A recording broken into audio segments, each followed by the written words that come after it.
since I've been working with this material, been trying to vibrate correctly to bring in my lover, and have done the processes and visualized and pretended. What, are you really picky or something? Very picky, yeah.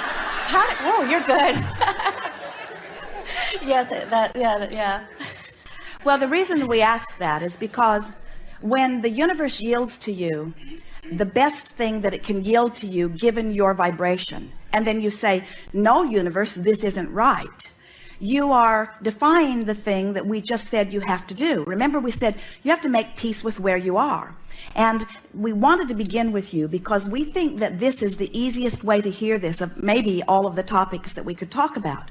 So did you hear us say, make peace with where you are? So let's say the universe has matched you up, not with your ideal of the perfect relationship, but with what you are right now a vibrational match to. Now, isn't that always the way that it is? In other words, what you're offering vibrationally is all you have access to.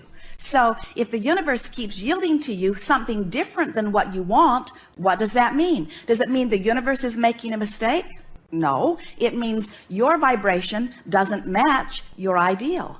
And the reason this keeps happening to you is because you keep giving more attention to what you're getting and not enough attention to what you're wanting. Now, what we want, if you will try what we're going to give you here for 2 weeks, this problem will be solved. So you're ready for this? Yeah. Bring it on. So the universe yields to you someone that, as you check them out, is not the match to the list that you've made. But within that person, it is our promise to you, because we can feel the clarity of the vibration of you about that subject. You're about 85, 86, 87% in alignment with your ideal. So what the universe is yielding to you are potential partners that are about 85 to 87% of what you want. But what's happening to you is you're focusing upon the 13 to 15% of them that's wrong. And so as you focus upon the part of them that's wrong, you hold that part active in your vibration. So the universe keeps saying to you, we're giving you all that you have access to, not all that you're asking for, but all that you're letting in right now. And the reason you're not letting more of it in is because you're doing such a good job of observing what's coming in and not such a good job of remembering what you want to come in. So all you would have to do is begin with the next person that you spend any time with, making a list of their positive aspects. Practice it before you see them, practice it while you're seeing them, practice it after you've seen them. Activate within you that 85 to 87% that the universe got just right, so that you are deactivating the part of it that isn't just right, and in doing so you clean up your vibration a little bit. So the next one who comes is that much closer, and the next one who comes is that much closer.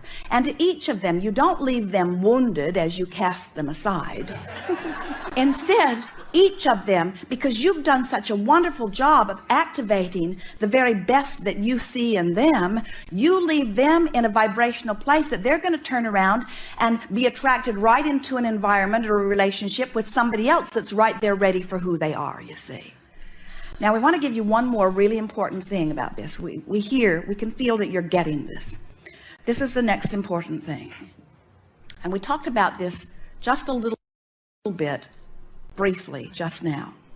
There is a tendency to feel different about creating the perfect relationship than you do about creating the perfect 1-week vacation.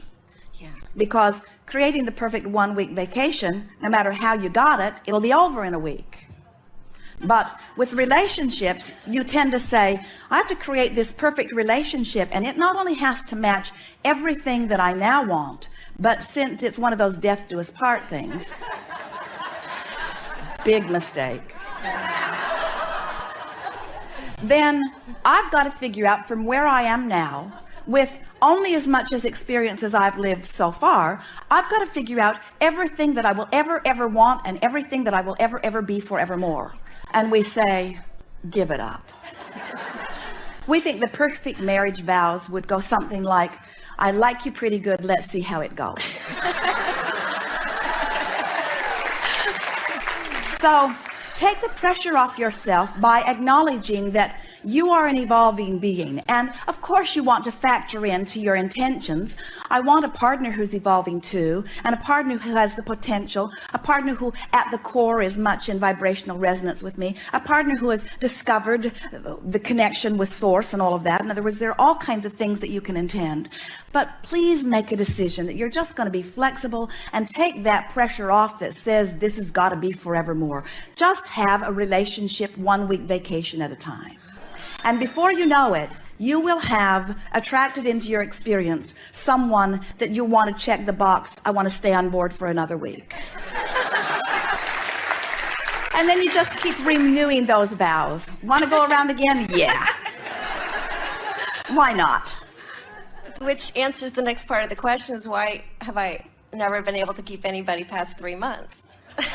And it's usually them telling me, see you later. Because I think, wow, I've attracted in this great person. And then... But if you were focused upon the great aspects of that person, so that you were activating the best of them, and the best of them was meeting the best of you, they would never want to leave. What makes people want to leave is you're wanting to get it so right that you get fixated on the parts that aren't good, and then you activate the parts of them that you don't like, that they don't like either. And then they find themselves just not feeling good about life when they're with you. Not because there is not the potential for it, but because you have highlighted something in them that they thought they'd left behind, or that they want to leave behind, you see. There are no two perfect people who are going to come together and show each other only the perfect things. That doesn't exist anywhere in the universe. What there exists are multifaceted beings who have many potential activation points, and the relationship that ensues between them depends upon what each of them decides to be activated. What goes wrong with most relationships is this one gives that one complete responsibility for what's activated over here. You don't bring me flowers anymore. You don't love me the way you used to. And this one usually is giving this one complete responsibility for how this one feels. When you decide that you're responsible about how you feel, now most of that trouble dissolves in the ethers immediately, because now you have control of the way you feel. And when you have control of the way you feel, then you activate the very best in the other. Now we're going to give you something here that you don't want to hear, but we really want you to hear it anyway. Wait, that defies law. We're going to give you something that you really want to hear that you're not ready to hear. Okay. Wait, that's a waste of time. But I could hear it later on the CD. Well, we're going to tell you something that we know. Okay. Oh, never mind. No, give it to me.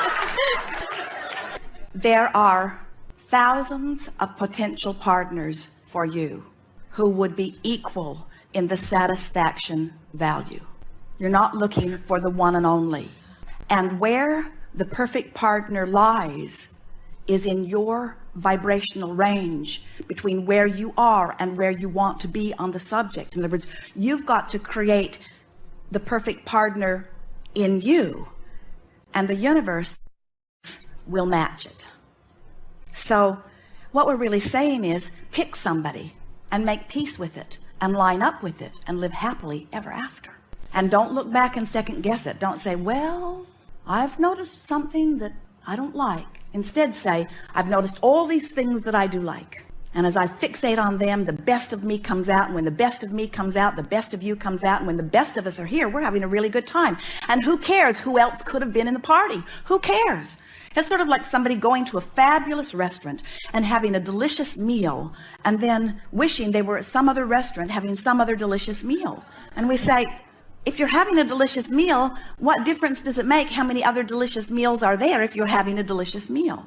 And so there's something that's sort of stuck in the craw of so many of you that says, I've got to find the best one and only partner. And we say, find somebody and make them the best partner by activating the best part of them in you. Thank you. Yes, indeed. Thank you so much.